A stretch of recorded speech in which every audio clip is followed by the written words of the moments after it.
Well, breaking news right now, one woman is dead after a shooting in McKeesport. And before we get a look at today's forecast, I am christening you, Trey, with your official terrible towel of your very own. Thank you so much. Now it's official. I'm here. Let's go. It's official. Police say they arrested a man who carjacked a woman in East Allegheny. A Pittsburgh mom is charged with shooting another parent over claims of bullying involving their children. And I'm proudly wearing my pickle pin. And now that you know a little bit about the history behind our city's attachment to pickles, we asked Donna what she plans to do with all these extra cookies, and she said she'll either freeze them or donate them to her church. Along with those disabled vehicles, they were described being there due to the hazardous conditions out here. On McKnight Road, you can see that the cars are taking their time getting up and down the road here. The Steelers were just a few hours away from filling Acrisure Stadium to the brim for the home opener. That's where we find our Chile Cassie Adele, who is live. Chile, good morning. We're already feeling that energy.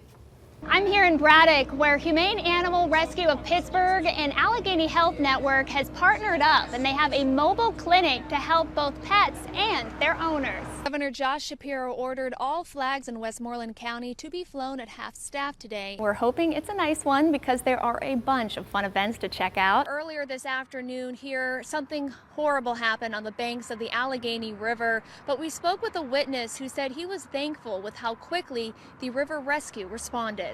Where they packed 100 meals. We're going to go deliver them to 3 different locations. Imagine being dropped off right here in this exact spot this day a year ago. That was the last time anyone saw or heard from Matthew McDonald. These forever chemicals are contaminating our rivers and flowing through our faucets. Researchers are trying to figure out a way to stop them. A terrible way to end what was meant to be a moment to celebrate a new life, but instead they are mourning one of their own here in the community. Neighbors are pretty upset about what happened here around 4 o'clock this afternoon. They say that at this particular stop sign, cars have just been constantly driving too fast, speeding through. It took them several hours to put the fire out. The main issue with that being the cold, frigid weather.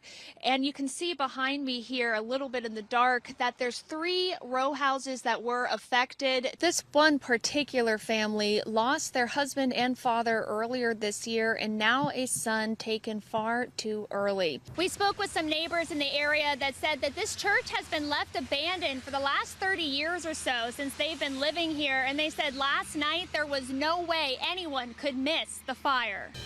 A nonprofit is focused on helping people during their darkest times. In today's KD Sunday Spotlight, I show you how this organization is leaving a positive mark on families struggling with loss or illness.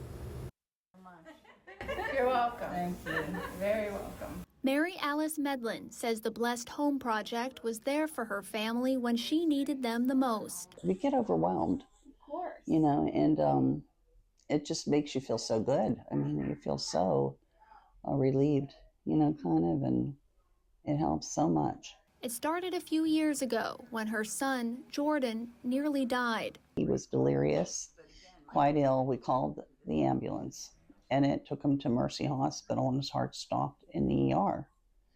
And it took 8 minutes to revive him, and sadly, he had a anoxic brain injury.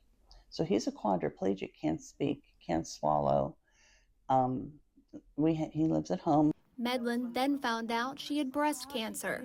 She went through chemo, and months later, her husband died. Through all of this tragedy, Blessed Home Project stepped in to help. Quite honestly, I mean, I couldn't do the things I did. You know, I like to garden, I like to clean, I like to be busy. You know, I was retired and in good health. So the house needed, it was sort of neglected a little bit. And when they came, it was such a blessing because they were so thorough. Melissa Loughlin says her nonprofit's goal goes beyond cleaning homes for free. We offer connection, so it's not we're coming in, we're going to do a quick cleaning, bye, have a nice day.